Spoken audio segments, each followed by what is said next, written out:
All right, folks, at this time, we want to say welcome and welcome to Focus on Liberia. My name is Anthony C. Of course, this is the Hour of Politics. Welcome to yet another edition of the Hour of Politics. Politics is the name. Chu-Chu is our aspirant. Liberia is in search for a leader. We are looking in every family. We are looking everywhere. We are looking in every county, in every village, and trying to find that one, that man or woman who would be able to take up the mantle of authority to transform our country and make Liberians proud, develop Liberia so that the Liberian dream can be achieved for all Liberians and for Liberia to be respected among the Committee of Nations. And so welcome to this special interview with now aspirant Chu-Chu Alice Jones. Mr. Jones, it's good to have you. Welcome to the Hour of Politics here at Focus on Liberia. Mr. Sia, thank you very much for your welcome and for your extension of your invitation to join you about my candidacy for President of the Republic of Liberia. It's a pleasure to be here. Thank you very much. Thank you, Mr. Jones, for honoring our invitation. Folks, you are just joining us. Do us that usual favor. Share the broadcast with your contacts. This gentleman has decided to contest for the Liberian presidency. So in this interview with him, we will be looking at his family. We'll be looking at his profession. We'll be looking at his experience. We'll be looking at electability, and we'll be looking at credibility. These things are important for Liberians to know the one they are to choose for president. Also, we will be looking at criticism of the media, especially focused on Liberia. Alice Chu-Chu, now presidential aspirant, has been condemning and disparaging all media institutions. Liberian media platform, he condemned all of them, especially focused on Liberia, and he has never missed his words by calling them corrupt media. He is here, and he will bring the facts that he's basing his wild allegation on. Also, Alice Jones' support for other aspirants before announcing his run. Before he could make that decision that he wants to be president, he has been from one presidential aspirant to the other. And now he thinks he's the guy. What happened? He's going to tell us. Also, you can run for my country and you don't have a plan for Liberians and Liberia. So does he have one? What kind of plan is it? What is the name of the plan? How good is his plan? But because of time, we'll look at his economic plan. Our emphasis will be on revenue generation. What are the alternative sources of revenue? What are the additional sources of revenue? Let him give us some ideas. We don't want free talk. And also, sector by sector, he will talk to us briefly. And folks, you know it, we will also be talking about the fight against corruption. Does he have a plan? It's a bold, it's a robust. Well, will we see people in jail, or will he be like others who may be promises and started telling all corruption was vampire, they had children to protect and all of that? I'm tired of hearing that. I want to see a man and woman for the job. Let us get started, Mr. Chu-Chu Jones. Welcome again, and it's good to have you. How are you doing? How is your family, sir? Very well. And again, thank you very much. As I said, mentioned earlier, I'm happy to be here to address your questions, and I will do as honestly as possible. I would like to start with a very short statement, if that's okay. All right. Before we read that statement, we are going to do this. A minute after this, you can read that statement. So, folks, let us get to it. At Focus on Liberia, we discuss everything Liberia, From education to politics, arts and culture, entertainment, agriculture, history, religion, family, and technology, Focus on Liberia uncovers and showcases the best of Liberia and shows the world the truth about Liberia. We educate, elevate, and promote all things Liberia. We conduct interviews, panel discussions, debates, and more. Tune in to Focus on Liberia on Facebook and YouTube and be a part of the stories that make up the news. This is Focus on Liberia, and I am Dennis Ja. And I am Anthony Sia. Mr. Jones, you may read your statement, please. All right. Thank you very much. Fellow Liberians, I want to thank you for hanging in there during these hard and difficult times. Liberia has serious social, political, and economic issues. People are suffering. People are dying. We must address this problem. I was born and raised in Liberia. I lived through the difficult times in Liberia. I did not come from a rich background or permanent Liberian parents. My mother is a raw Bassa woman from Darwin, Grand Bassa County, who came to Monrovia as a young girl to serve the rich, privileged political class, cooking, cleaning, and doing the chores. She worked hard, started her own small business, and gave me and my siblings the best education she could afford. She took me into the villages every year in order to know and appreciate my culture. She taught me the simple values of life, what was wrong and what was right. My father was an immigrant young man that came from Dakar, Senegal, to Liberia with nothing. He couldn't even speak English when he arrived at the free port of Monrovia. He was homeless in Liberia for many months until he started his own electronic and TV repair business. Both my parents were entrepreneurs and both started and built their own business from nothing.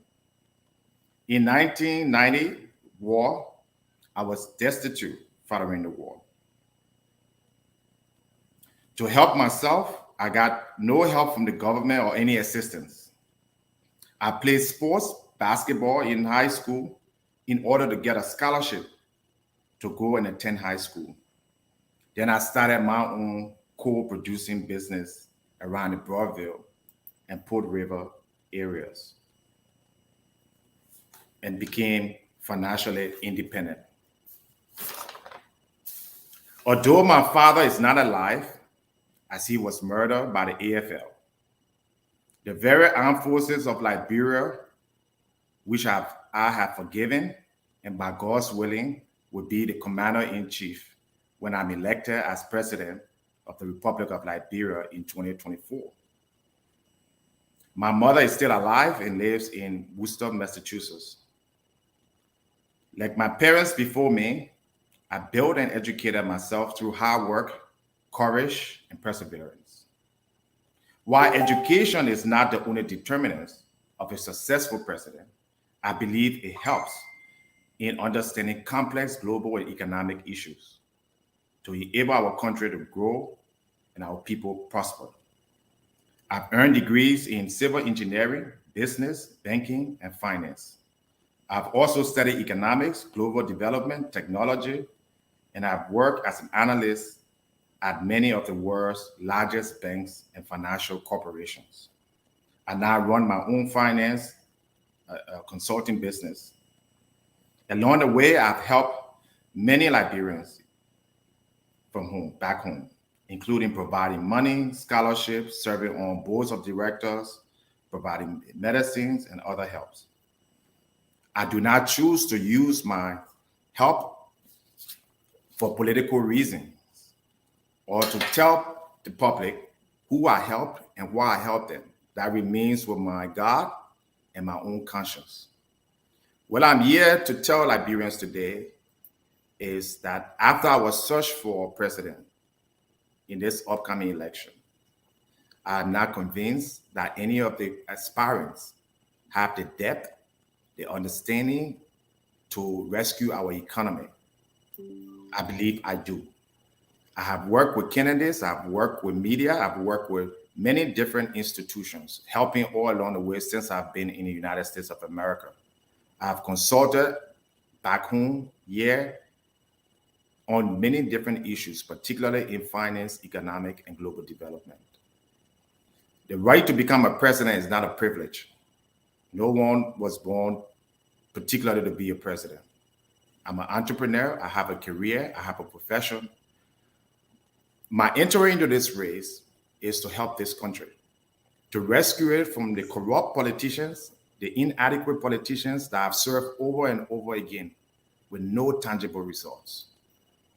Some have been in government since 1970, before I was born, and still want to remain in government and has done nothing. Our country is the seventh poorest country in the world. Other countries were, just one second, other countries that went through war in Africa have long since developed and moved on. So thank you for your time, and I'll be happy to answer your questions. Mr. Jules, thank you. And again, it's good to have you. And your brief statement, by the way, also informed me how to have this discussion with you. You know, it's good that in your statement you talk about your family.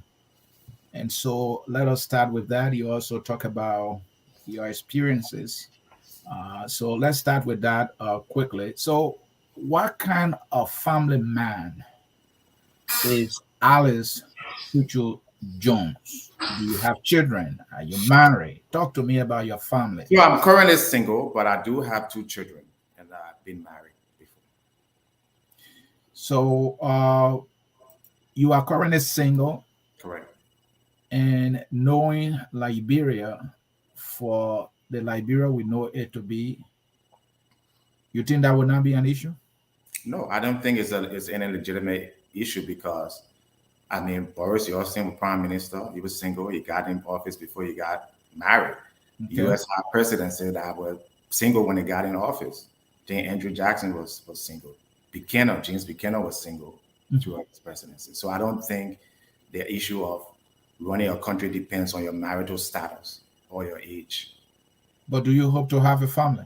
Oh, absolutely. Like I said, I have a family. I have children. Except that you don't have a wife.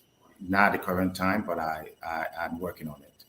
Right now, I'm focused on helping the Liberian people and focus on, giving my service. And I want to give 100% of my service at this time. I'm not concentrating on my love life or my personal life.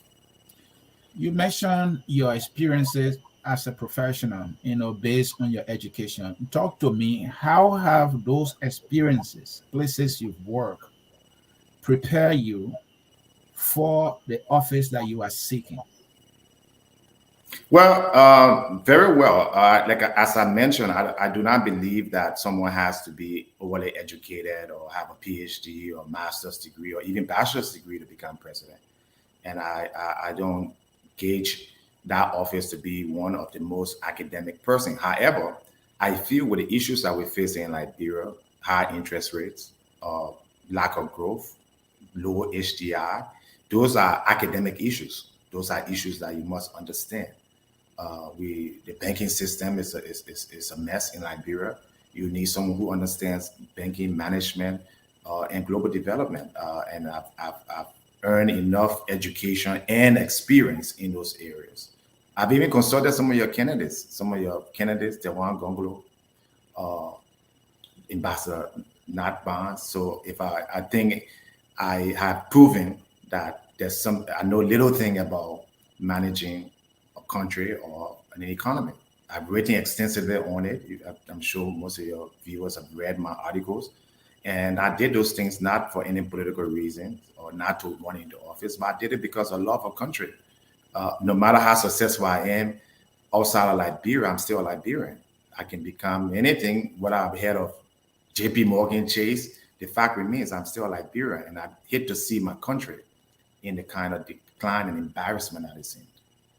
And Mr. Jones, being an employee, I would think can be completely different from being one in charge of an institution.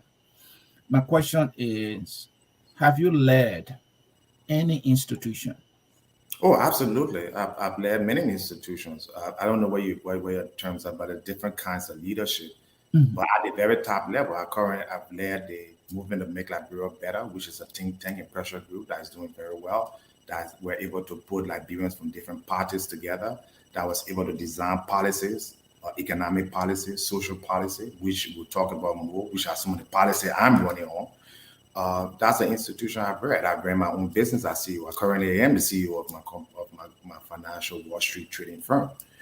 Yeah, In addition, talking about the movement to make Liberia better, who you happen to be the founder. mhm. I know about the institution. Those are just in rating and hanging on a website. I am yet to see implementation because there where the leadership ability meets the role. I can write anything and say these are my ideas.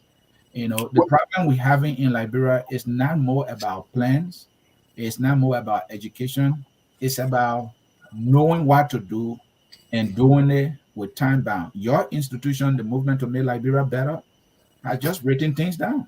Anybody can do that. So you don't No, have not, to. yes, unfortunately, not Mhm, anybody can do that. It takes a tremendous amounts of research, mhm, understanding of a problem to write. And I mhm. think part of the problem in Liberia is we don't want to research. We're academically lazy. You So can as do an it. institution, what have you accomplished for Liberia or you know Yeah, but let me anything? answer the first question, then I'll Mhm, move to the second question. So that is very important. The reason why we're suffering is because the people get into power before they think about creating a plan. Let me give you mhm. an example. Madam Salif, she didn't have a plan. Then she came with interim policy reduction policy, which was a flop. Then she came with a policy reduction strategy. George Weah got into office with all having a plan. All your political parties, most of them, Tewan Gongwe, they don't have a plan.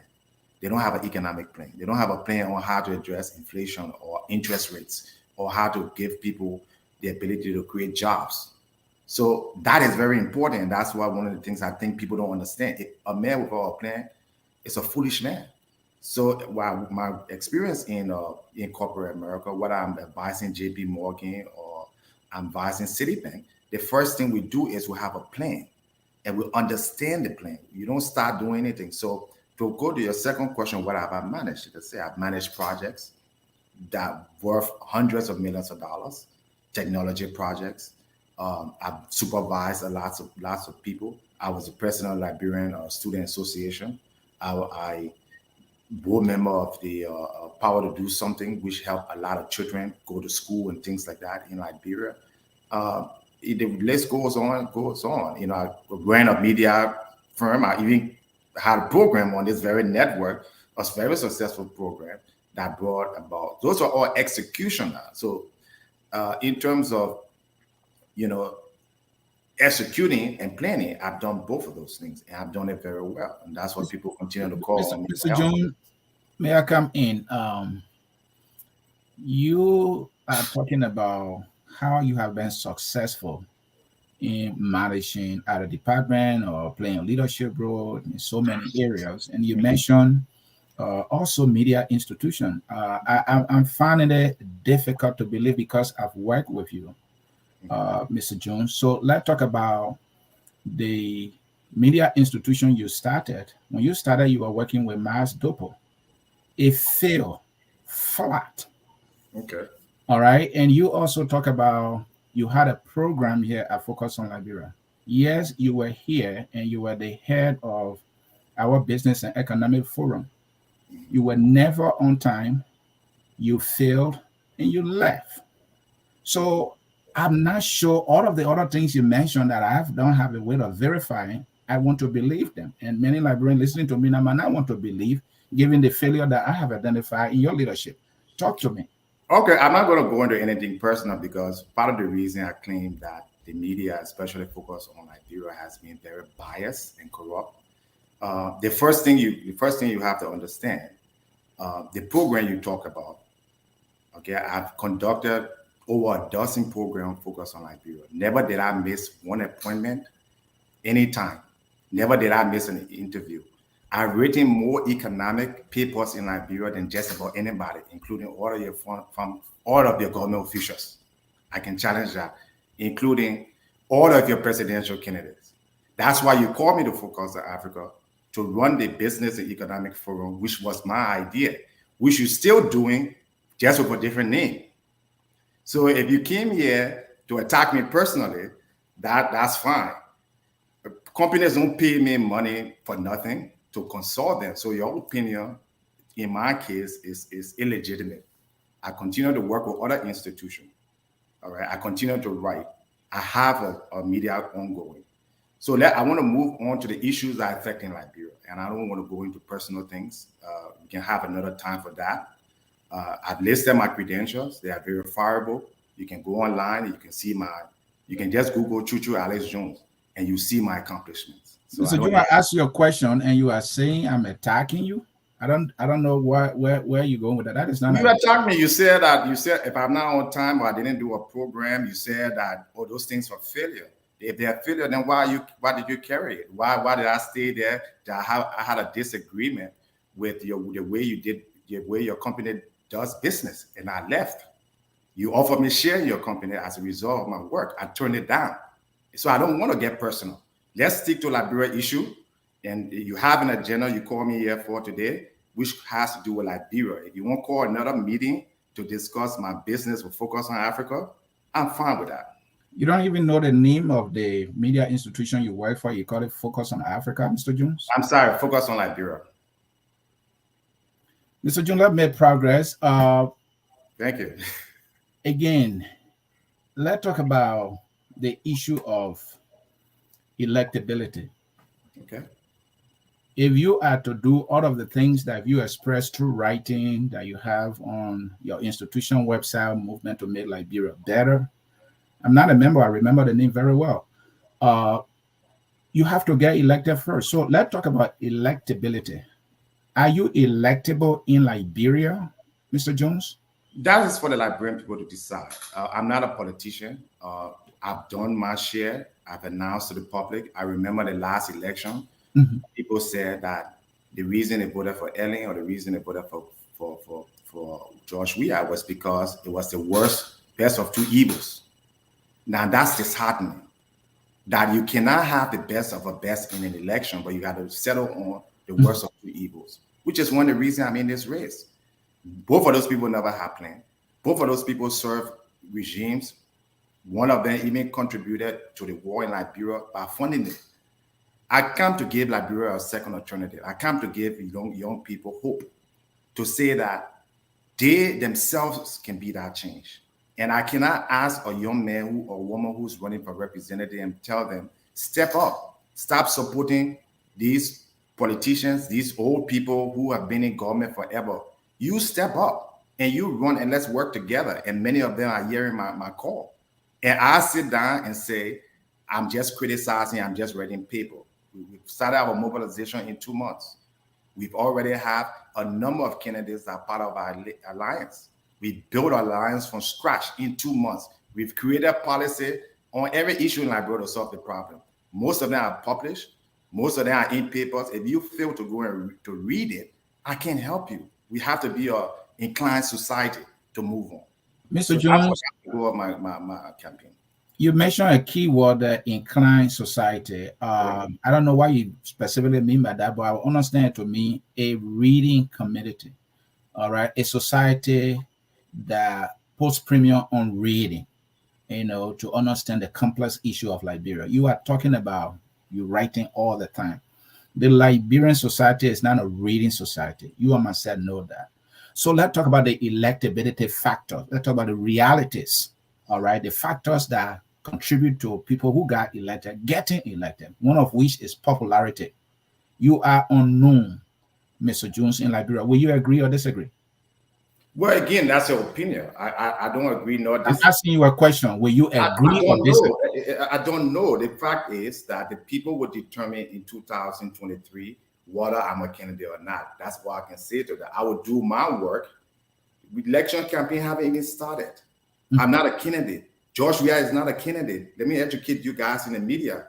We all are just aspirant until the election commission certifies you before you become a candidate. But I see people like your stations and Spoon TV going out there and have already decided the Liberian election for the people. Give the people a chance. Bring everybody out and let them tell the Liberian people what they would do for the country. But if you're here promoting one person every week, you currently have George Weah's promulgators as your chief political commentator. Okay, then how can you give the Liberian people an independent mind or make them inclined to understand? Mr. Jones, we are interviewing you now, right? No, that's my response. Let me answer the question. We reach out to you. Hold on, Mr. Jones. Let's be conversational here. Yeah, okay. We reach out to you. We have granted you an interview. We are putting our credibility on the side. We believe all Liberians should be heard. All right. So to say that we are telling Liberians that those are candidates, we just refer to you as an aspirant. So let's speak to that. Yeah. So you go ahead. asked me the question. You said I'm not known. That was your question I was responding to. And I told you I don't know. Why will you not know whether or not you are known? Because I'm not. If you don't know whether or not you are known, don't you think you are defeating yourself? You should. Well, you should like know. I said, you are making that assertion. If I wasn't known, we would not have number of Liberians in Liberia who are running for office. Hundreds of young Liberians from all around the country calling me, supporting me, carrying my flyer in my chat room for president. So the answer is you are known, Mr. Jones. So let me finish. So my question is, and I don't mean it in a disrespectful way, you being ignorant of what Alice Jones' campaign is doing because you don't follow the trend in Liberia. You are set on who should be president.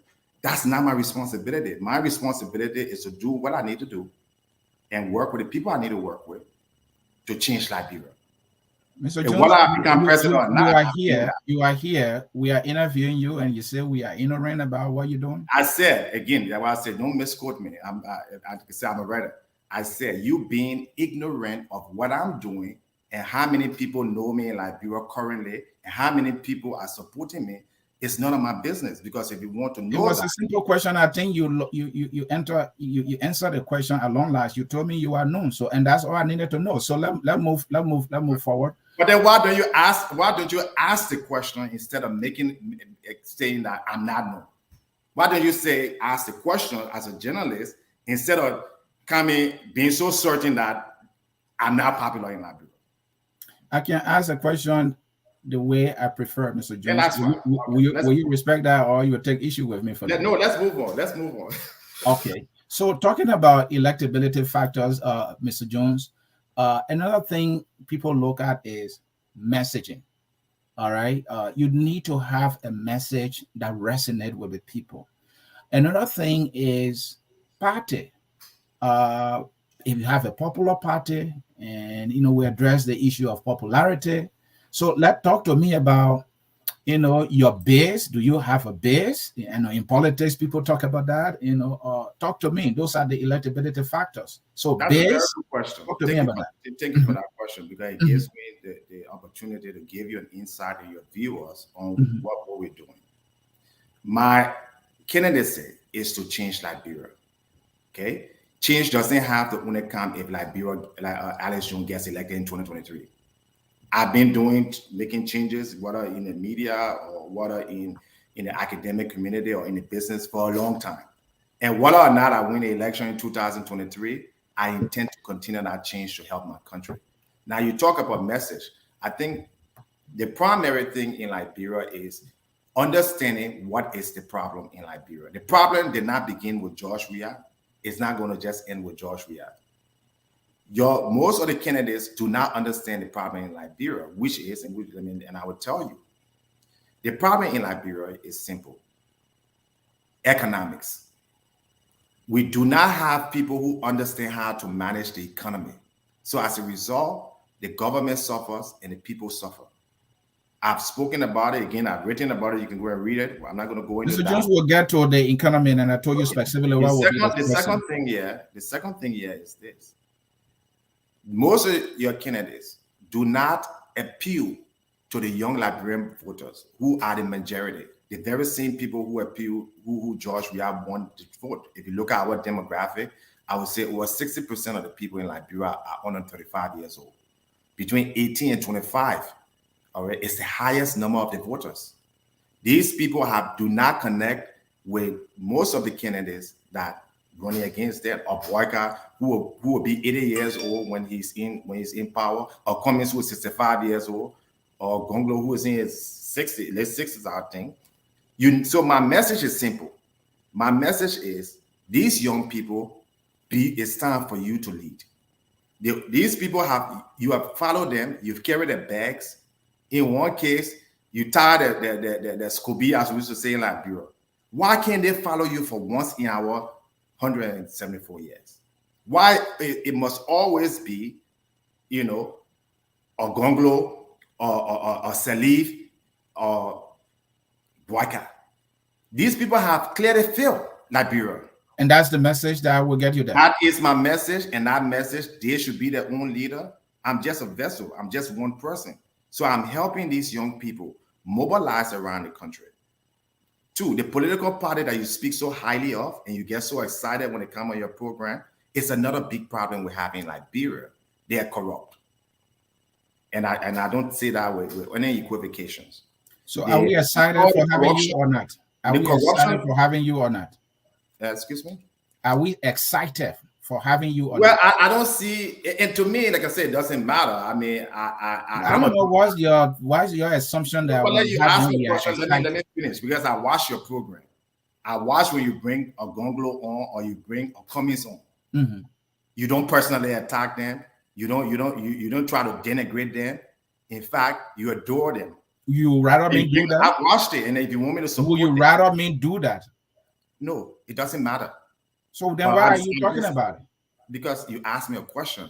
What's my message? And I give you, again, you interrupt me every 2 minutes. You ask me a question, give me the respect to answer the question. I'm here to answer your question, but please don't interrupt me. You asked me for my message. My message is this: simply, do not be led. You lead. It's time for the old, incompetent, inept politicians and political parties to follow. So I do not support any political party, all right? And I encourage all my supporters, if you don't vote, abstain. Don't vote for worst of two evil. Look for the best of the best. So you'll be find somebody who has a plan. Go ahead. I said, so you'll be running as an independent, is that correct? Correct. All right, let's talk about credibility, Mr. Jones. Are you a credible person? If your answer is yes, what are the elements of credibility that you know and you want to share? What makes one to be credible? Well, again, that's a broad question with different meanings. But if you want to find out that question, that many people I've worked with in corporate America, that many people I work with in foundations, and people who I work in my organizations and lines of business, they can be my judge. I cannot judge myself. Okay? But what credibility means is somebody who says what it means and does it. Simple as that. If I promise you and tell you that Anthony said, I'm not going to do this, whether you can pay me $1 million or you can pay me nothing, as I mentioned earlier, I don't do things in my life because I'm getting paid or something. I do things what I want to do that will enrich my life. And that's my own personal definition of credibility. Thank you. Let's come to the issue of your criticism of the media, and I see that you were jumping ahead and all, even though you have the outline here. You have termed all Liberian media institutions as corrupt. One media institution among many you singled out is Focus on Liberia that you worked for before. And you said, we are corrupt. You said we are in a pocket of George Weah.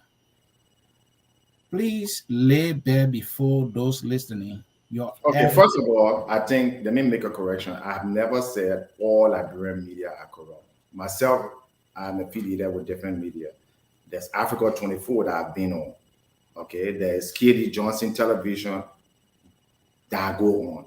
All right, there's Smart News that I publish and they're writing about me and I've gone on. So that's the first thing I really understand. I've never said, there's nowhere where I've written and said all Liberian journalists or media are corrupt. Okay, and I said they are biased. The ones that are, they are biased and they are corrupt. So you're taking that other biasness out. So please, my first statement is that the ones that are, especially the major. When I say the major Liberian networks today, it's the Spoon TV. And I think all Liberians many Liberians will agree with me that in the way in which the guests they bring on, the topics that they decide to carry out, they don't treat every candidate as the same. They pick and choose. That's biasness and that's corruption. Corruption does not mean that somebody have to give you money for something.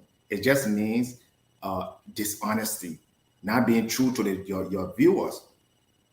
So when I say corrupt, I don't mean that somebody pay. Another thing, there are many Liberian media, even as an aspirant, that will tell me before I go on a program, I should pay them.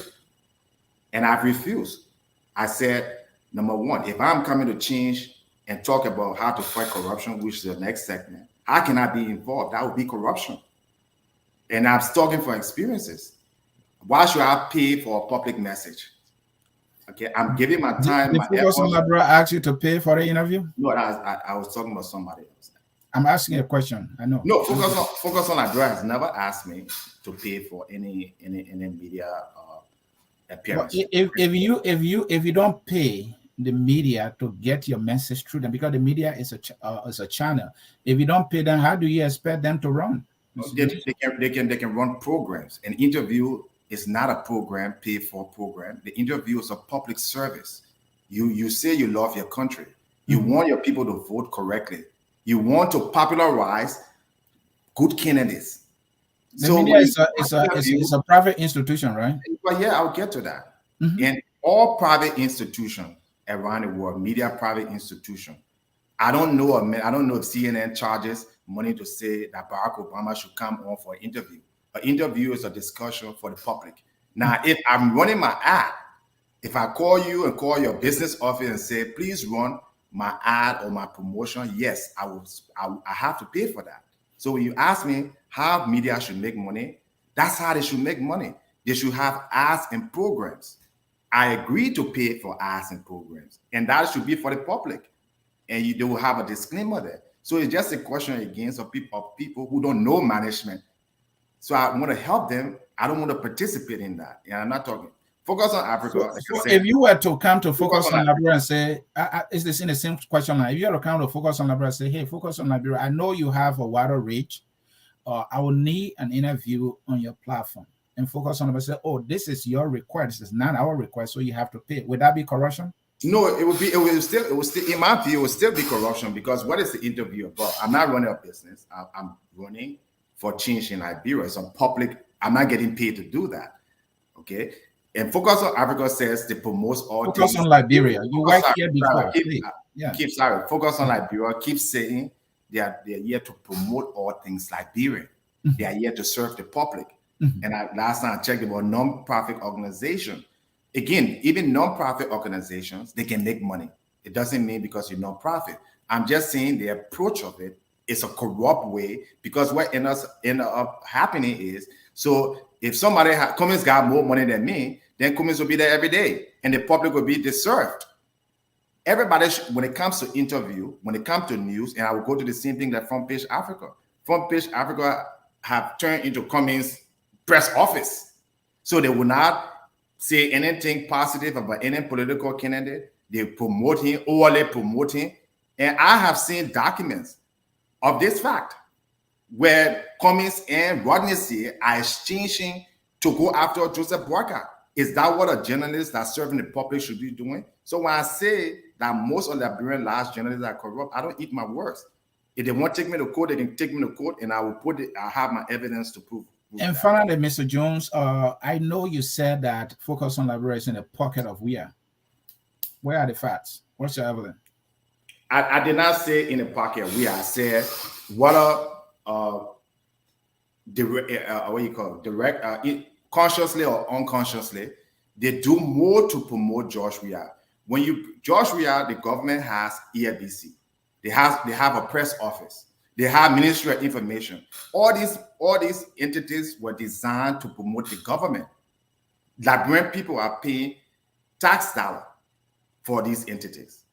And when Focus on Liberia go out, bring Toby Smith, the deputy press secretary, week after week, all right, to come and promulgate for not even for Liberia, but for George Weah, because it's clear that that's his intent. And the videos are there. Again, you won't come, I can show you where.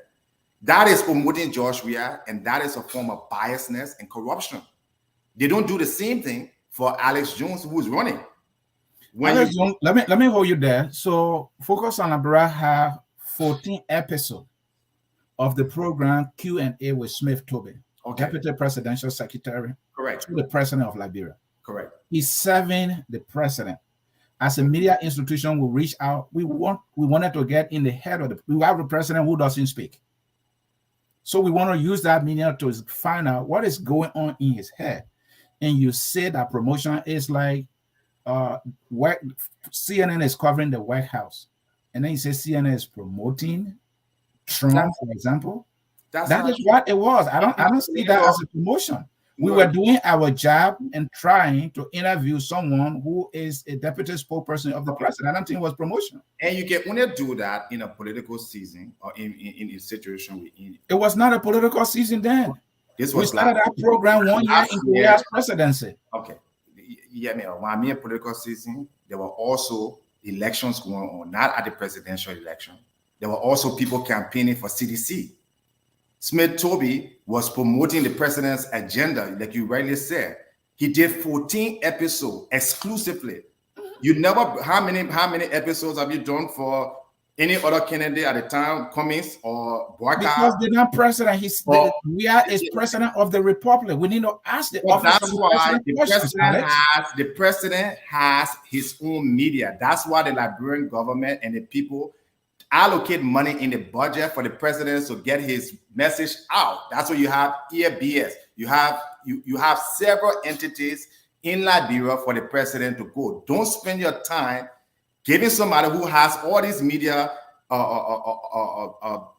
means, right? Then you should be looking for candidates, since maybe you want Weah, but if you don't want Weah, you don't think he's doing a good job, then you should spend more time, do 14 episodes for Weah opponent as well. Then it will be fair and balanced. If you don't do that, you are biased and corrupt, no matter who you are, even if you're seeing it. All right, let's move forward there. And your understanding of bias and corrupt is just twisted there. Let's look at the issue of clean hands and role in war, right? If you follow the politics, you see that these things come out quite too often. Oh, I have clean hands. Oh, the person play a role in the war. You were in Liberia during the war. Because it has become a factor now that people are using, to minimize others' chances. So speak to me. Did you play any role in the war that took place in Liberia? I was a victim of the war. I lost my father during the war. I was captured many times as a 12, 13-year-old child in the war. So I was a victim of the war. I do not choose to go and talk about the death of my father or my family or how I was beaten and how I was treated and how I was starving. When I get to that, I'm putting up a book and that will be published of my life in my memoir. I'm sorry for that ordeal, but my question was, did you play any role? I understand you. No, not. I will play a role as being a victim. All right. The thing is that many young children were captured at the time. They were conscripted and they were turned into child soldiers. I thought that's one of the experiences you're talking about. Like I said, my memoir will highlight all my ordeals in the war in my life. So right. I will send you the copy of it when I'm ready to publish it. So, Mr. Jones, you're running to be president. Prior to you making the announcement that you're running for president, you started, I believe, with Tiawon Gonglo, and correct me with the order here. And then at some point, you started supporting Boyka. And then you started supporting aspirant Nathaniel Barnes.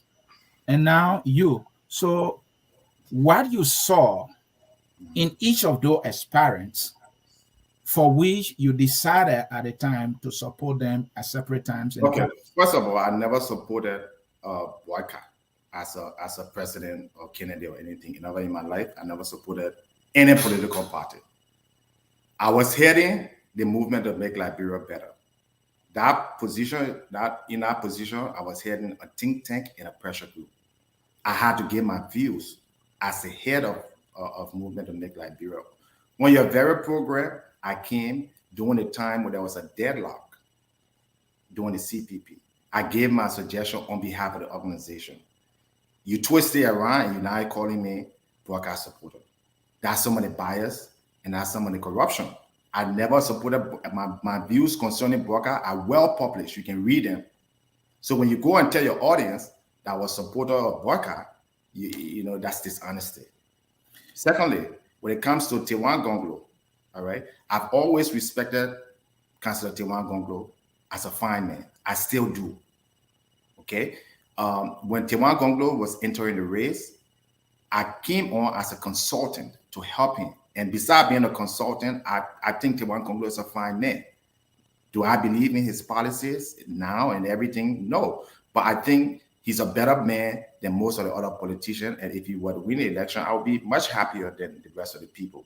So you never supported him? I was a consultant, so I supported him. Okay. I supported his candidacy. And I don't regret it. I'm looking for change in my country. I'm looking for the best leader in my country. And if I don't find somebody meeting my expectations, should I stay with them? Like the political parties where they see the failures in the leaders or the failures in the institution and they just stay there. That's don't make you a very smart person. So I went with the Tewan Gonglo campaign as a consultant. I helped. I did the best I could to make sure that he launched a successful campaign. And then I resigned. Ambassador Nathaniel Barnes contacted me to give him some help, to give him some professional help. After a long consultation, I agreed to help him on several conditions. Just like I agreed to help Councillor Tewan Gonglo, I said, number one, you have to run as an independent candidate because our political structure is the problem. It's the very political parties that get into power and are disorganized and can solve problems. And two, we need to unite the country. You cannot unite the country as a leader when you tie to your political party. You tie to the same Late Sawyer and Famule and all these people in a political party. So when Ambassador Nat Barnes approached me to give him some professional help, he agreed to those terms to run as an independent candidate. I even wrote an article in the Data Observer. I stated my point very clear that Ambassador Nat Barnes was some of the people who I thought could unite the opposition. These are their friends. He went to school with Waka. He went to school with Cummings. These are people who fighting like children while the country, all right, people that can't eat and the country, people are not doing, the country is declining. The leaders that these people who most of your media support, they're acting like kids. So Ambassador Barnes was somebody that I thought, given his diplomatic relations and his experience, could come as an independent candidate to bring these people around so that they can be able to work together to help Liberia. That's my interest. So that was not a support? That was a support, like I said. I work with him professionally, so I can't say I never supported him. But maybe your idea is that when you support someone and you don't have a right to change your mind or you don't have a right to move on. So those were the only two. Mr. Jones, I will say here, I interview you here on Bwaka. And I will say for the fact because the tape, that interview is here, you supported Bwaka. You have even endorsed Bwaka candidacy. You said Bwaka was the alternative. That's what you said. The tape is here, the interview is here. You will do yourself justice. You will do yourself justice, Mr. June. And you even read a statement. I have it. You read a statement. In that statement, Mr. Jones, it was clear. All you had to say was, given where we are, you understand, Bwaka is the way to go. And when I pressed you, you said, well, because he's who the Liberian people want. So I asked you, so you want it? And you said, yes, because it's a democracy. It's a majority rule. The people want Bwaka, so I'm going with Bwaka. You see, and that's the problem. That's the problem I have with some of you journalists. You don't do your homework. You see facts and you pick up where you want to pick up. I wrote a statement. If you have the tape, play the tape now. Again, I just indicated to you, I'm running a think tank. We sit down and we think and we look at the way forward in Liberia. The issue that I was speaking on was specifically having to do with the full political leaders in the CPP. Which one of them should be the head of the CPP? That's not support for individual. Okay, what my analysis was okay. Two of the candidates. Do you really mean that was not a support for an individual? Okay, when someone gave the professional analysis, does that necessarily mean that you support one group? If I sit down here and say Russia should not be invading Ukraine, does that mean I support Putin? That was not what you said. You said Waka was the choice. Was the option? What I'm saying. You saw our interview, or 30 minutes interview, that's the only thing you want to capture and highlight. I'm not a supporter of Waka. I was never a supporter of Waka or the UPP or Ellen Johnson Sirleaf. What I said, in the quagmire at the time, there were two people who were contesting for their own party. And this was my view. If three of the four people in a pack, and three people agreed for one person to head the pack, it makes sense in a democracy for that to carry on. If you come down now and I support UP party, then I don't understand, because I made myself very clear. I'm not a UP member. I don't follow Bwaka. You are saying UP. I said Bwaka. Your statement was about Bwaka, but let us. I think it's clear now. Like I said, it was specific to do with communist and Bwaka issues. And my analysis was, you have four people who agree, they're not children, they agree to come together, they agree to go through a democratic process. Three of the people agree to follow, two of the people agree to follow one. Okay? Liberty Party and what was the other party? Liberty Party, Unity Party agree to follow one. It was a simple case of democracy. Mr. Jones, you can't say that is supporting Bwaka, then I don't understand. That's some of the biases I'm talking about. Mr. Jones, you going from one person to the other.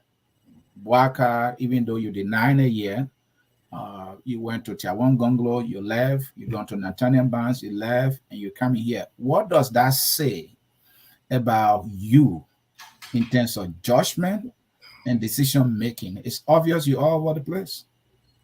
Mr. Sear, like, I don't really have time. Liberian people are suffering. Liberian people, the young people need alternative. All right. You keep circling around the same thing. You call me to talk also about my policy, to talk about economic issues and solutions. Okay, we've circled around this stuff for now almost more than 45 minutes. What more can I say? I do not pay loyalty to an individual. I pay loyalty to a country. If tomorrow Anthony Sear is running, I will evaluate Anthony Sear. I will not say because Anthony Sear is not a rich man, Sear is not a rich man, or he's not a permanent man, he's not an old man, so I will dismiss him. I will listen to you. I will give you the opportunity. If I'm free, I will help you. If that's a problem, then we as Liberians, we have issues. The idea of being a thinking man is that you can think, you can analyze, and you can even change your support if you see that someone that you must have had high expectations of, and the person is not meeting it. Why should you say that? This is the same problem you have in the CDC government.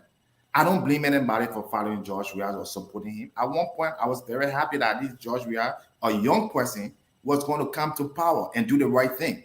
So if he came to power and he's not doing the right thing, should I still, or the people in CDC still say we have to be loyal because if we change, Anthony Sear going to say we're jumping around? That doesn't make any sense. So please come up with economic issues, how we can help Liberian people. Please, the people are listening to you. Mr. Jones, I'm trying to help you here. Okay, go ahead. And I'm asking, you can help yourself. I'm asking the right question, but it seems to be you have problems with the question. If I asked you were there, you were here, and the other day you were on the other side, you left. Just tell me why you left. That's all you need to do. But to think that I'm corrupt as a media person and it's stupid to ask any sub question, Mr. Jones, I don't think you have that. Your audience have heard that. You want to talk to me about economic generation, revenue, fighting corruption. You've talked about my personal life. So Mr. Jones, before we get to the issue of the economy, let's talk about national politics a little bit. One key thing here is that the Liberian Constitution mentioned absentee voting. There has been in our constitution for years and years now. It has never been done.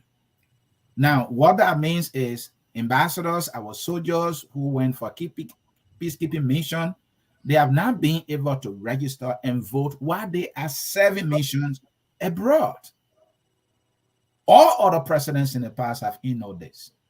It is a constitutional requirement that has been violated for years. As we speak, the National Election Commission made no provision for Liberians outside of Liberia, both citizens and people serving missions, to vote. How will Alex Jones change that? Well, technology. Alex Jones is a technology expert. He helped corporations. I work with people in Panama. I work with people all around the world. I've never seen them before in person.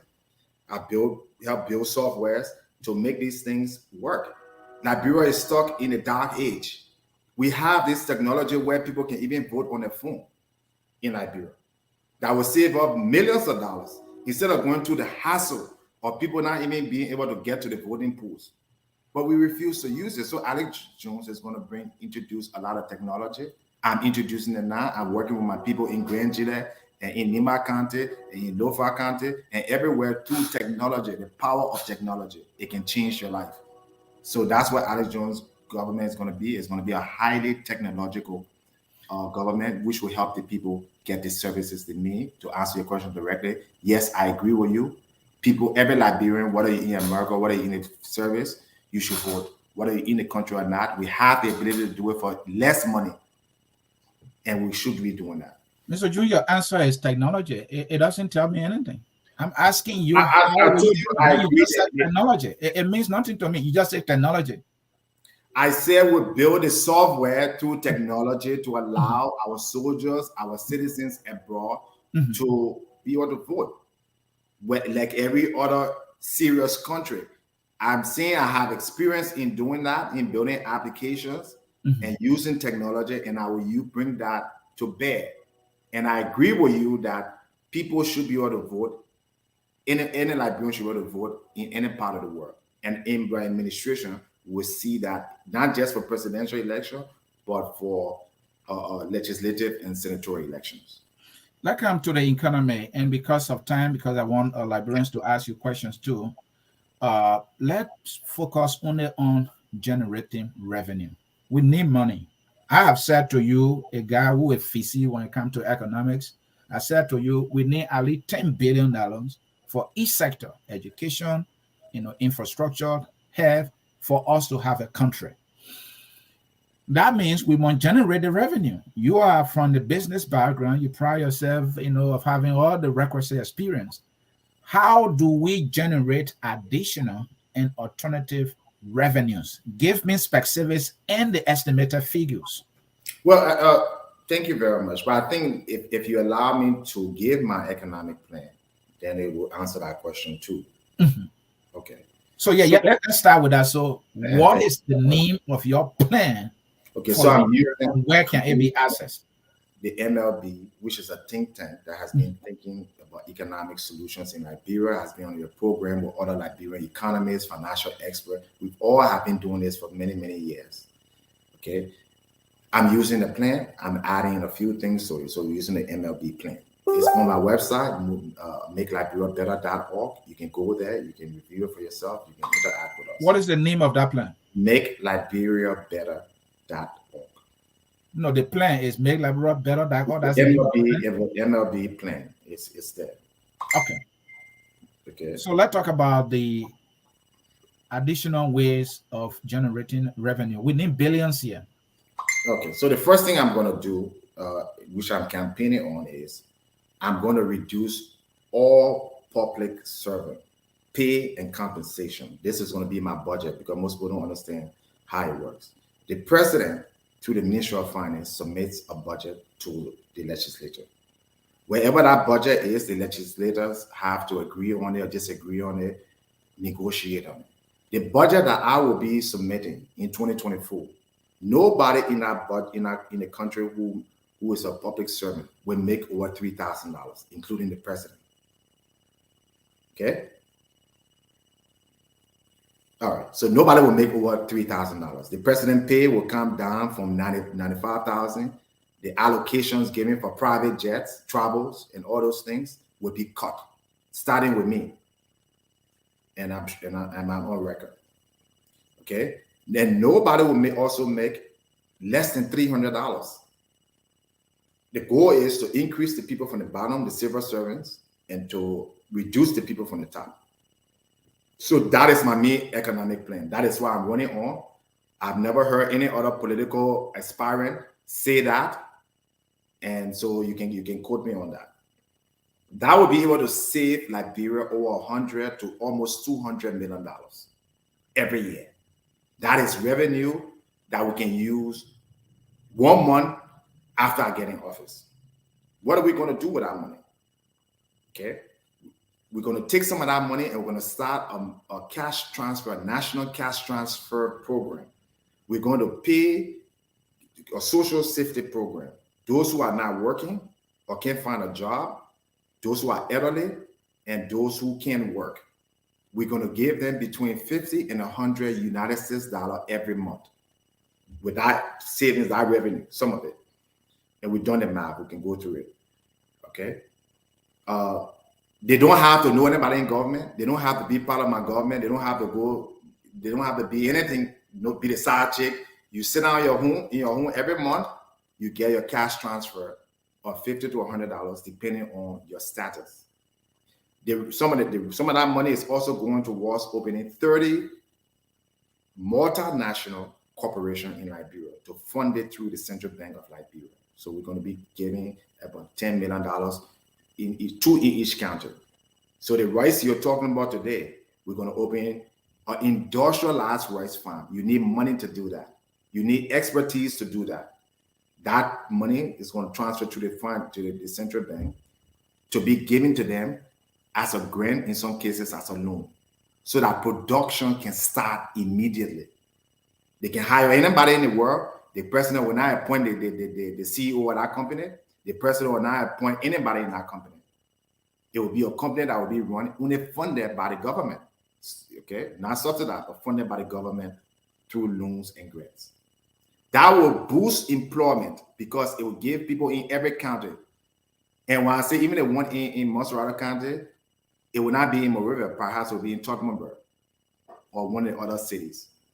So two major international corporations. You're talking about fishing, you're talking about growing peanuts, you're talking about food processing, some of the things we are exporting out of the country that we are giving our foreign exchange for. That can be stopped right there and then because we'll start to produce those things that spoon, things like glass, and things that we import. So that's my economic plan. You can quote me on that. Reduce the top level, people from the president down. Cars and such things like giving ministers car. No, we're not going to give any minister a car. I can't hear you. Mr. Jones, I said, how much money, because you said you're going to cut the pay of officials in government. And how much do you know that you're going to be saving? Because you are looking for revenue yet. Do you have an estimate? Over 100, between 100 and $200 million. Okay. I mean, the Senate of Liberia alone gets $60 million. Okay, which about 80% of that amount is for the $15,000 that people are getting a month. The other one for gas slip. So I can cut the Senate pay, the Senate by about $15 million if they're making less than $3,000. So I can save about $50 million right on the Senate and House of Representatives. Mm-hmm. The president is getting $5 million to his Office of Ministry of State for Presidential Affairs. No, $20 million to the Ministry of State for Presidential Affairs. That will be cut. That's another $20 million you put on that. The gas and the cars that government officials getting, where they're using to go after hours, we'll cancel those arrangements. We'll pay back the company that they got it from, or we'll sell it. And everybody will pay their own way to go to work. Maybe then people will realize that, okay, you need public transportation. You need a railroad system. So the reason why we're facing the problem, from my little economic knowledge, is simply you're spending money you don't have. Your budget is being supported by foreigners. You go around on a private jet to go pay for money, when if you, in fact, you're paying for the private jet and the insurance, it's more than the money you're going to get. So what I'm getting from you here is one of the ways you're going to raise additional revenue Correct. is to cut spending on officials, on Top level. cars, scrap cards, and all of those things. It will save you additional money that you will invest into the economy. Correct. Now, besides that, what are the other means? Talk to me. What are other means you're going to generate revenue? I think it's the most important means because many times I hear my opponents talk about foreign investors. Look, foreign investors have been coming to Liberia since it was founded. We have Firestone, we have Lamco, we have Bond Mines, we got Meta Steel. What tangible benefit has it done to raise human development index, our human development index? Well, none. So I'm not going to depend on foreign direct investment. If it comes, fine. But I'm not going to go around begging around. We have the money there. We're going to use that money to build corporations. We should be mining our own iron ore. We should be processing our own gold. They do it in Botswana and diamonds. Why are we spending this money and waiting for someone to come from Lebanon or to come from Europe to open a company in Liberia? It doesn't make any economic or financial sense. So the biggest question was how you get the money. And I've just said it. First, on your media. That's how I'm going to get the money. We're going to reform that system of pay and compensation. And I'm not just talking about pay. Another thing, those corporations will issue shares and stocks to attract, so every Liberian person can buy a share of $1. You can say the American say, I want share in Liberian, Pepper Corporation. So you raise additional money doing that. That's how every other country does it. There's no other way. By selling bonds and shares in corporations and assets, the country raises money. It's not that complicated. The other ways, again, like I said, is just fiscal discipline. Why would a president leave to go to the United Nations when you can't even get food in your country or you can't even pay your employees on time? The travel expense, we need to cut that out. I'm pledging here today, as president of Liberia, I'm not going to travel unless the trip is paid for by the host country. I'm going to address the United Nations from my office in Liberia. And I'm going to tell them I'm not going to waste hundreds of thousands of dollars to come to New York City when we have the technology where I can address them. So I'm going to set the example. Mr. Jones, I like that which you just said, reducing travel and other ways. But Mr. Jones, that is not enough because if you look at the budget right now, they are saying of 800 million that I think they're trying to recast it, additional revenue coming, they're pushing it to 828. You and myself know budget shortfall, they're not falling short of the actuals. So that thing is still around $500 million or six, okay. Right? So, but what I'm saying is we need billions. And I don't see you telling me, I use the word alternative and additional. Okay. Alternative and additional. The whole thing about cutting waste in America, yeah, they say I will cause waste, fraud, and abuse and generate additional resources. Presidents in the past have said that we have never raised additional and significant revenue. You have not given me both ideas here. Bill Clinton balanced the budget and created $1.6 trillion in surpluses. Yeah, but it was more so because of investment in the private sector. So you have not given me how you would generate additional revenue in the private sector. So that's what I'm telling you. The corporations are going to be private corporations that the government is going to fund and set up. They're going to make money. They're going to pay taxes back to the government. So you come from a economy, a $3 billion economy now, and you can have double-digit growth. So it's not that complicated than that. The reason why you don't hear from our political people because they don't understand basic economics and finance. So they spend their time in talking about sweeping the city and doing the issue here, like bro, is the economy, and you cannot even get investors to come into the country to invest when they can't. You don't have the environment, like you don't have the growth potential. You don't make anything in Liberia. You input everything. The foreign exchange alone that you're spending to buy things from China and other countries. Those are money that Liberians should be getting rich out of, that Liberians should be benefiting from.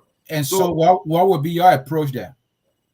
To minimize make as many things in Liberia, production, manufacturing, like things like fishing, things like tomato paste. Why are we importing tomato paste? You want to tell me I can make tomato paste here with my blender and tomato and water. We can make it, we can can it, we can even export it to other countries. Why are we sending our farm materials and minerals the diamonds? Why can't we cut it and polish it in Liberia and sell it on Fifth Avenue in New York City? And finally, on the economy, before we go to how you will fight corruption, Mr. Jones, you know the National Port Authority. It includes all of the seaports in Liberia, but for the most part, I think two that are more like functional and we're generating something. And we'll talk about, the Rabat International Airport. Talk to me, talking about additional ways of raising additional money or using what we have to improve it to raise additional money. Okay. What will you do at the the entire MPA and the airport to raise additional money, because we should be raising more than what we're raising right now? What will you do? Well, again, if you need to privatize some of those government institutions, particularly Rawa Field and Freeport, where we need to open more ports in the country. You got to put a sign, or you got to put a Maryland. The question still goes back: how will you do it? I'm telling you, we will first invest some of them, at least half of the money, into that program of financing these corporations, Liberian owned, Liberian managed. The next thing we're going to do, like you said, FPRC. Why is FPRC part of the government? Why is LMPC now open? Why is Agriculture Bank now open? All of them will tell you government don't have money to do it. But these are revenue producing entities. The housing authority, if we put 10 million in it and start to build condos and houses on the beachfront, inside and different parts of the country that people can buy and rent prices can go down, would that raise revenue? So the question here again, you say, why I read all these papers? That's why I wrote all these papers. That's why I spent 10 years studying Liberia and other West African economies. Our economy is not diversified. One of the things I would do on my economic plan is I would diversify the budget, meaning the amount that is taken off for national security and foreign relations. The rest of the money will go to the county. They will set up their own county commissioners.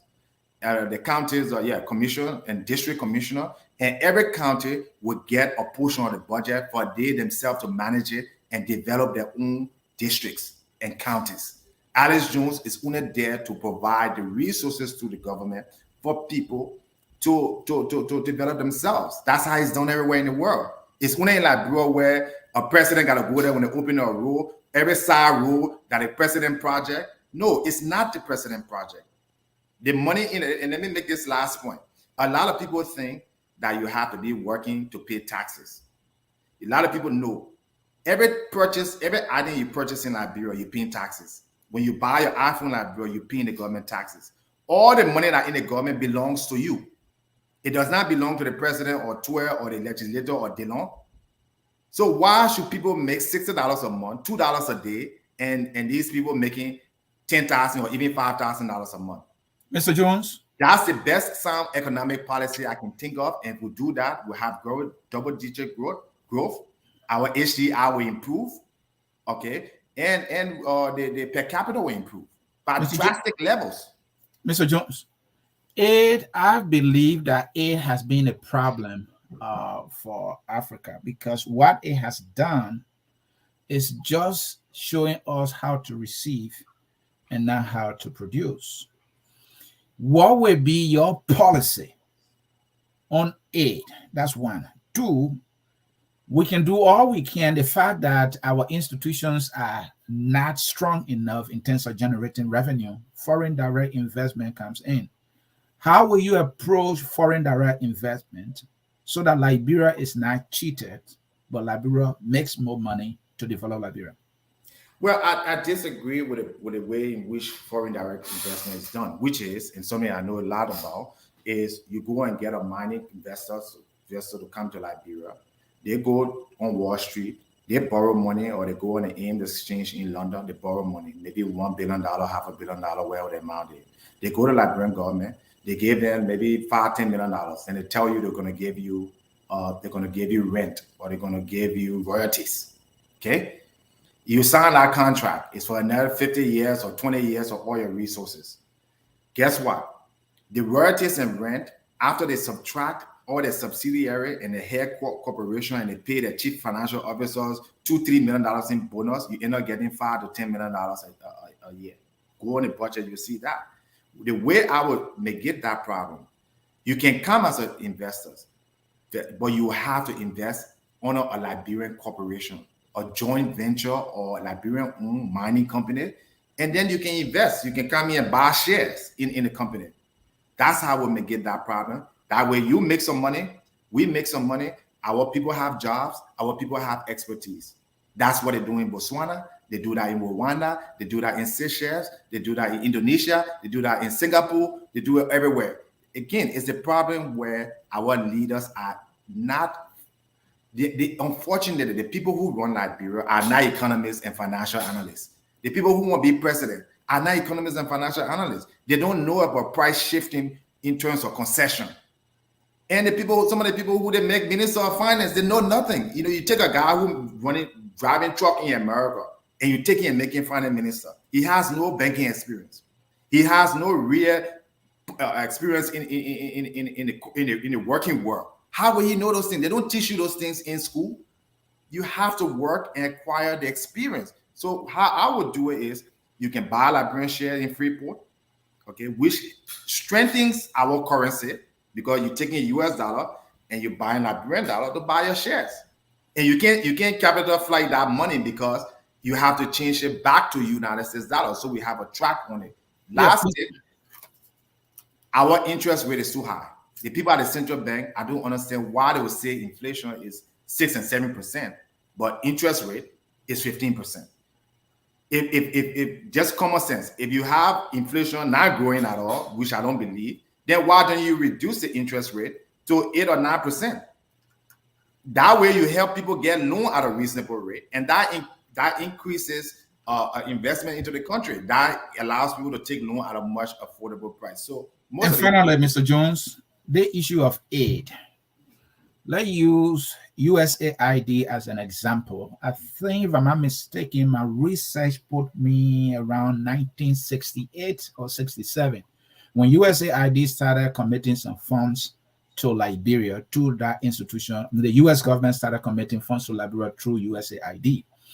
My reading is that they send their own people there. About 20 to 50% goes back to them, even though the money was set aside by the US government for the people of Liberia.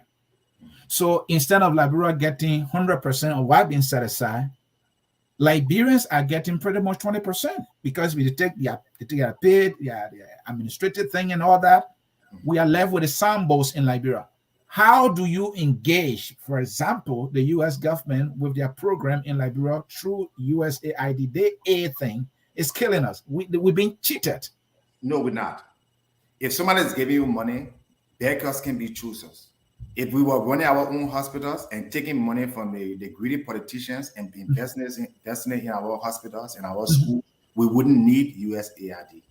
So if we are begging them to come and open hospitals and clinics, things that we should have been doing 10 years ago, right, with good leadership, such I think I would be, as you can see, I have a plan, then I'm not going to worry about USAID. If they want to come, fine. But what I'm going to tell you is that we're going to fix our hospital. JFK, we're going to be prioritized.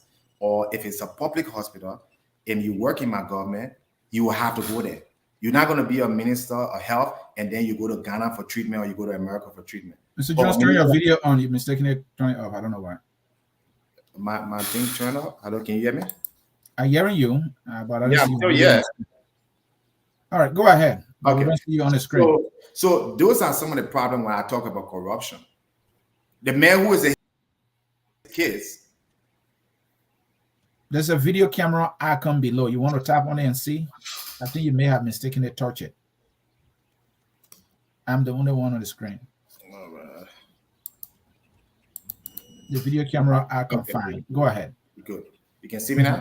Yeah, I see you now.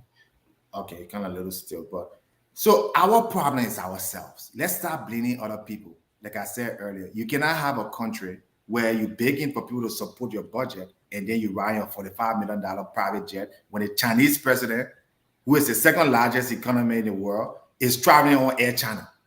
Don't make any sense. Part of my campaign is to educate young people, what I told you earlier, which is why I'm here for today, to help them, teach them these simple, basic things. Mr. Jones, I get that, but my argument, I don't know if I should say argument. The point I'm making here is the U.S. government has decided that, we're going to commit $250 million to Liberia, and USAID is going to implement it. This money is for Liberia, set aside by the United States government or the people of the United States. United States sends its own people, and the guys who are there to manage the money or to carry on the projects, they are buying 75,000 cars, just as our government official doing. You say, well, that's their money, so they can do whatever they want, even though they are using our name for this money. I'm trying to say that there got to be a way here. No, there's no way. Benefit. You know, if people want the politician, I'm not a politician, so I'm not going to lie to Liberian people. The only way out is through yourself. Right. If EU sends money to Liberia, a car to Liberia, they can do whatever the heck they want to do with it. My focus is on what we can do with the waste that we have, what we can do to build our own industry so we don't have to depend or take loan from the IMF or take loan from the World Bank. All right, I will take that. So finally, corruption, the one everybody cries about. How will you specifically fight corruption, and what will you do with people who will be guilty of corruption? Again, you know, we have the institutions there, but the political parties come into power and they appoint their own people. And that's head of the Anti-Corruption Commission is appointed by the president. I don't think it should be that way. If you go to our plan or make LiberiaBetter.org, we said that we're gonna make that agency completely independent. I will not appoint any Anti-Corruption Commission. We'll set up a public committee that will vet and select the leaders. The appointment of things like the Justice Minister, who, as we see in the case of the U.S. government putting sanction on the Solicitor General or other people, those positions should serve the public, not the president. So that, you know, we create our own problem. We talked about even Taiwan Gonglo again. You mentioned about how I supported certain people, but you don't mention about how I criticized them. You serve under Ellen Johnson Sirleaf. Ellen Johnson Sirleaf had one of the most corrupt. She appointed her children to different departments and different key ministry. What did you say about it? What did you write about it? But today you want to say you have the guts now to fight Weah and to fight Taylor. If you're going to criticize, be fair and balanced. I have stood up and being fair and balanced and criticize. I criticize Focus on Liberia, who you guys are my friends. I've been part of. You don't like it sometimes, but I also criticize Spoon TV. And I allow you to criticize me once it's objective. So fighting corruption has to do with making sure institutions that are set up to be independent are independent. Okay. Not putting your puppet there. Mr. Jones, what we see in Liberia, we have the GSC, the General Auditing Commission, then we have the LACC, the Liberian Anti-Corruption Commission. It is obvious that these two institutions, you know, they are synonymous in some sense. You were talking about cutting with waste, right? Mm-hmm. What would be your approach? Some Liberians have argued that maybe the two institutions should be turned into one. It should have the Anti-Corruption Commission division or department. And, you know, that way we save a lot of money and, you know, send their work, they do, or the functions of the two institutions, somehow run in parallel, right? What is your approach? What do you have to say about that? Again, cost cutting and always consolidating is a good management thing, but then sometimes it doesn't make sense because we put a Ministry of Planning and Economics on a Ministry of Finance, and now we don't have any correct economic planners. So some agencies of government, like the anti-corruption, should be separate and independent from the Ministry of Justice, because the Ministry of Justice serves as, you know, of the pleasure of the president. So the idea of that was set up that they can watch the government. But then when the government goes and appoint people who are loyal to them or the partisan, that's where the problem comes from. So I don't believe they should be necessarily merged. They just should be more independent. They should be through all the country. Maybe you can expand the commissioner from maybe 5 to 15. One person from each county. That person county sends that person, and they are there to watch the government to make sure that Alex Jones himself is not stealing or he's not prosecuting only the opposition and not his friends, like Ellen did or like other administration did. So again, We are looked into that. We have a detailed, more elaborate plan on how we address emerging different institutions and even creating some. But everybody will make below $3,000, and we believe that we'll have the best chance of fighting corruption by not appointing people to those key institutions that are supposed to check us. Thank you. At this time, we'll take a short break. When we come back, we will be taking calls from our viewers. So call us if you are just joining us, or if you have been here. The number to call is on the screen right there, 605-313 6004. Enter the code 791403 hash or pound, and you will be given the opportunity to ask Mr. Jones a question. We'll take a short break and we'll be right back.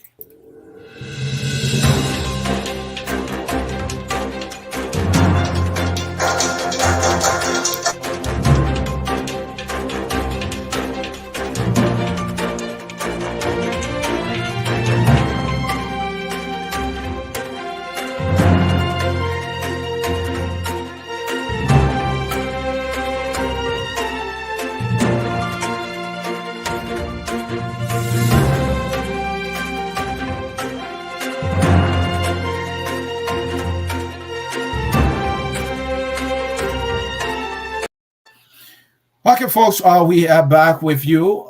Again, the number is on the screen. We also posted the number in the Facebook Live field.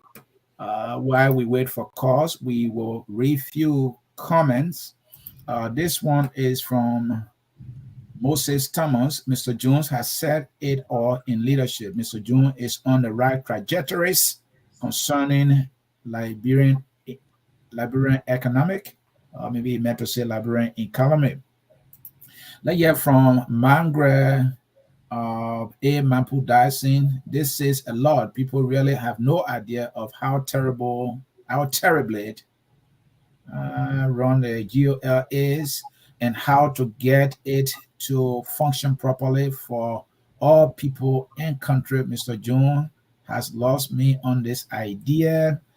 Let's hear from Robin here. What economic article you have written when you cannot distinguish between the expensing side of the economy from the revenue generation side of the economy? Let's hear from Galapa here. He writes, you cannot even win senator seat in Monrovia. Do you know the importance of a Liberian president going to the U.S. to address the United Nations? You know how many great leaders you will have the opportunities to meet. Please go to sleep, or please go sleep. That person concludes. The life of Lando, right? You cannot get to billions if you cannot even grow millions. Alice Jones, I'm telling everyone, I know to vote for you. I don't know personally right that this stuff is simple. Liberians are making this more complicated than it is. A person right there. Then Robin, yes, Mr. C, please keep to the generation. Please keep to the question to say revenue generation. More comments here, Mr. Jones. Let's hear from Window, who runs a think tank that provides such simplistic answer.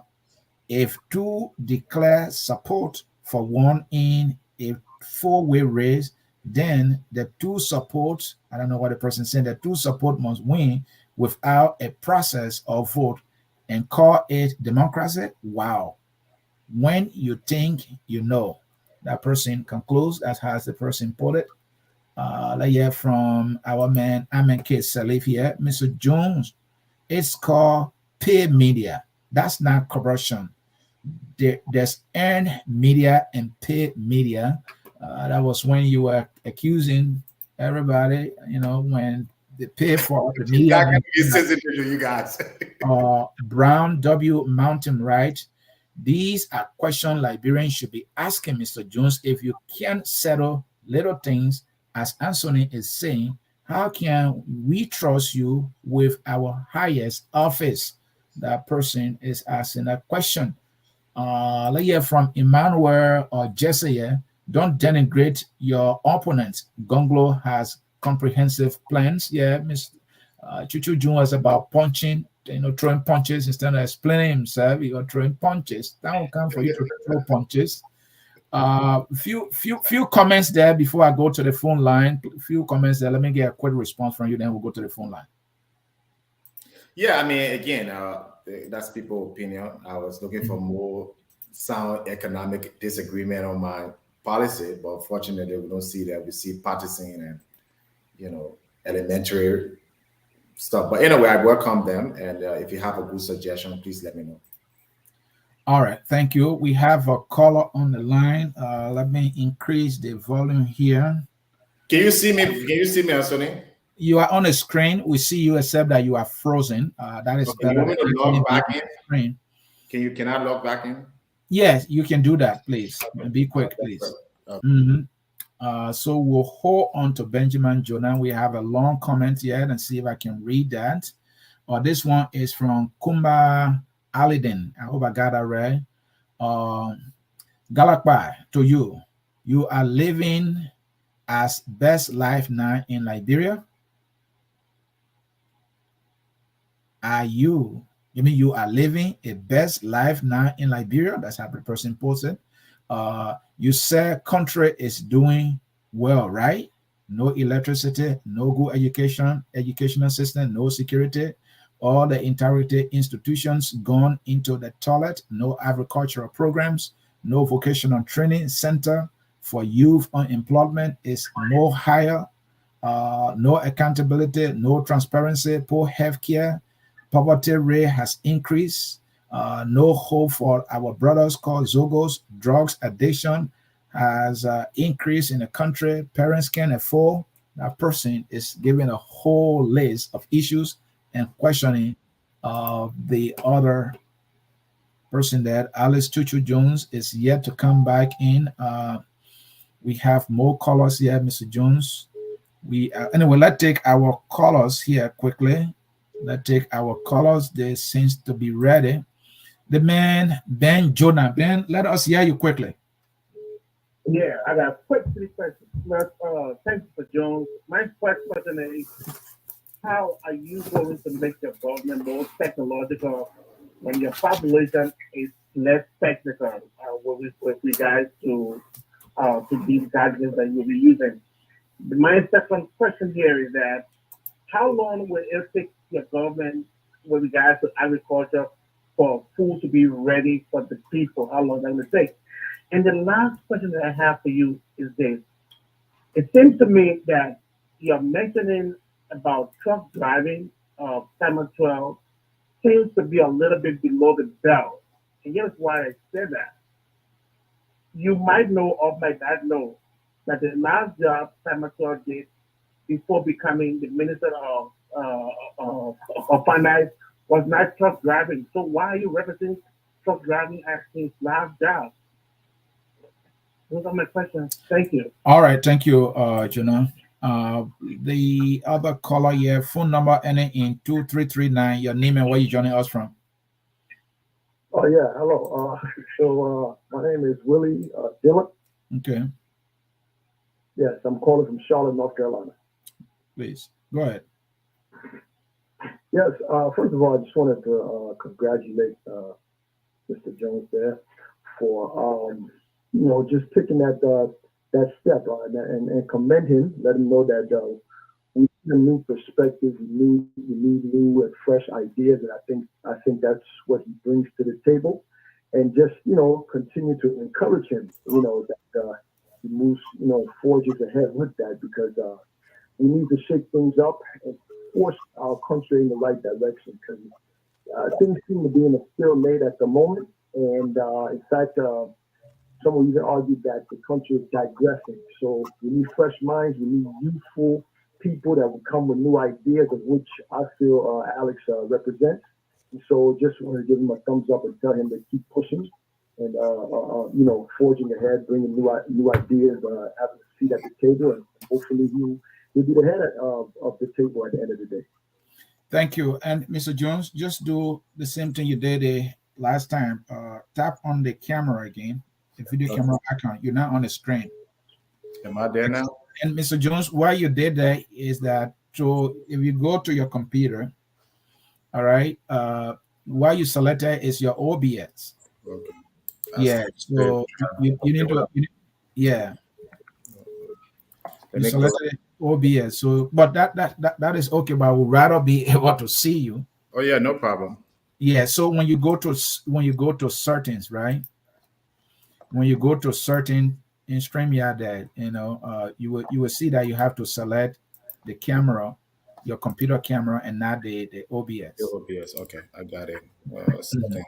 Anthony, can I just make a little joke, please? Just a little joke, a quick one. Yeah, go ahead. Yeah, I mean, come on.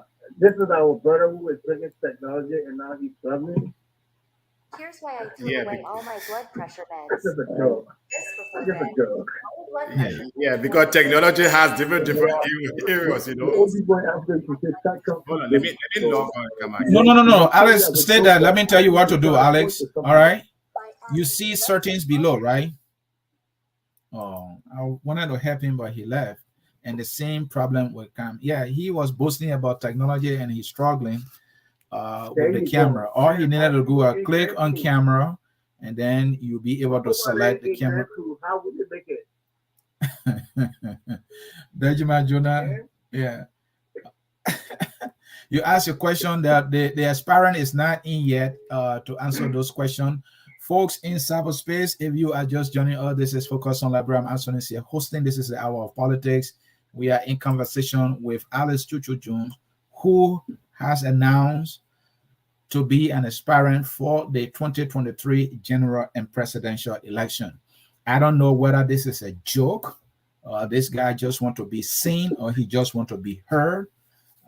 But as a media institution that is fair and balanced, we talk to everybody, even though Mr. Jones has problem with us talking to Smith Toby, who is the Deputy Presidential Press Secretary. He does not want us to ask people who are in charge of our nation's affairs question. And by his own understanding, we are biased and we are corrupt. But when we bring him, then we are not corrupt. When we had him here running a program, we were not corrupt. I don't know where we're going to go with that. We have no side. We talk to everybody. Everybody. We don't care who you are. Even if you are crazy, we'll talk to you because you are a Liberian. So, folks, we are waiting for the candidate aspirant, sorry, to come back in. I see somebody calling me on this number. Could it be him? Hello? Hello? Hello? Hello? Yeah? I want to make a contribution. Please do that quickly. Thank you, Anthony. Let me say to Mr. Jones, welcome to the theater, the political theater. Is this is it Comrade Laraman Yonton? Yes, this is Yonton. All right, go ahead, sir. Yeah, so it's a good thing for a young man to aspire, and we quite welcome that. But there are a couple of points I would like to make. The first thing is that I'm concerned about your economic plan.